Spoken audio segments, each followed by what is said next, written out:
English is at right now. So here's our game plan. We've just covered the basics of what IELTS is. Now we're going to break down each part of the test: listening, reading, writing, and speaking.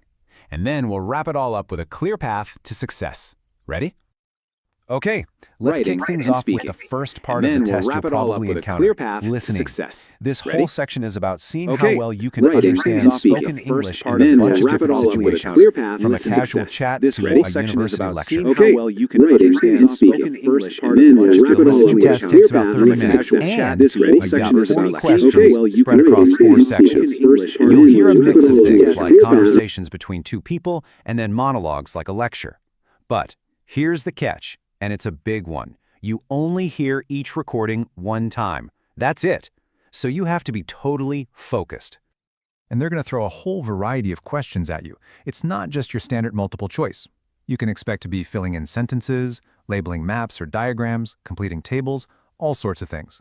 They do this to test your full range of listening skills, everything from catching tiny details to understanding the main idea. So, how do you handle this? Well, the most important do is to use that little bit of time they give you to read the questions before the audio even starts. This primes your brain for what to listen for. And a super important don't panic if you miss an answer. Seriously, just let it go and focus on the next question. Oh, and never, ever leave an answer blank. A guess is always better than nothing. All right, next up, the reading test. This section is all about checking how well you can handle the kind of dense academic reading you'll be doing day in and day out at university. The format here is pretty intense. You get exactly 60 minutes, 1 hour, to read 3 long passages and answer 40 questions. And these aren't easy reads. They're pulled from real books, journals, and magazines. And to top it off, they usually get harder as you go. Time management is absolutely everything here. And just like the listening test, the question types are all over the place. You might have to match headings to paragraphs, figure out what the writer really thinks, or fill in a summary. These questions are designed to test different skills, like skimming to get the general idea and scanning to find very specific little pieces of information. And the top strategy here might sound familiar. Read the questions first. This gives you a mission. You're not just reading for fun. You're a detective hunting for specific clues. And please, don't get stuck on words you don't know. You can usually figure out the meaning from the context around it. And stick to your time plan like glue, about 20 minutes for each passage. All right, on to the writing test. You've got 60 minutes on the clock to complete 2 totally different tasks that are designed to showcase your academic writing skills. So here's how it breaks down. For task 1, you need to write at least 150 words, and the recommendation is to spend about 20 minutes on it. Now, task 2 is the heavy hitter. It's a minimum of 250 words, and you should aim for 40 minutes. It's also worth more for your final score, so you really want to give it the attention it deserves.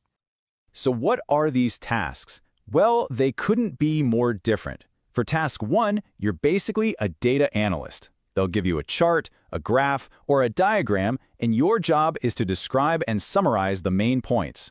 Task 2, on the other hand, is a full-blown formal essay. You'll get a topic or an argument, and you'll need to write a clear, well-structured response. The absolute key to success here, and I cannot stress this enough, is planning. Before you write a single full sentence, take a couple of minutes to map out your ideas. And make sure you read the question really carefully so you're actually answering what they asked. A big don't: try not to repeat the same words over and over. Use synonyms and different sentence structures to really show off your vocabulary. And that brings us to the final piece of the puzzle, the speaking test. I know, for a lot of people, this is the most nerve-wracking part. But really, you can think of it as just a short, structured chat with a friendly examiner. It's your chance to really show them your communication skills in person. The whole interview is pretty quick, somewhere between 11 and 14 minutes, and it's broken down into 3 simple parts. Part 1 is just a warm-up. They'll ask you some easy questions about yourself. In Part 2, they give you a topic on a little card. You get 1 minute to think, and then you speak for 1 to 2 minutes. And finally, Part 3 is more of a two-way discussion about some bigger ideas related to your topic from Part 2. Okay, some quick tips for this one. The biggest do is to avoid short yes or no answers. Always try to explain why or give an example. The examiner really wants to hear you talk, and it's totally okay to ask them to repeat a question if you didn't understand. The most important don't try to deliver a pre-memorized speech. They can tell, and they want a natural conversation. Just be yourself. Phew. Okay, we have officially toured all 4 sections of the IELTS Academic Test. So let's pull all of this together and look at the big picture strategies that are going to put you on the path to success. You know, doing well on the IELTS really boils down to a few key things. First, immerse yourself. Listen to English podcasts, watch movies without subtitles, read news articles. Second, practice like it's the real thing. Always use a timer so you get used to the pressure. And finally, know this test inside and out. The more familiar you are with the format and the types of questions, the more confident you'll feel on test day. No surprises. And I want to leave you with this idea. A good IELTS score, it's not the finish line. It's the starting line. It's the key that opens the door. It tells you university, hey, I'm ready to start, but the real adventure, your education, your future, well, that's what comes next. And that's our look at the IELTS Academic Test. It's a challenging journey for sure, but it is so achievable. You've got the roadmap now, so I guess the only question left is, where will your journey take you?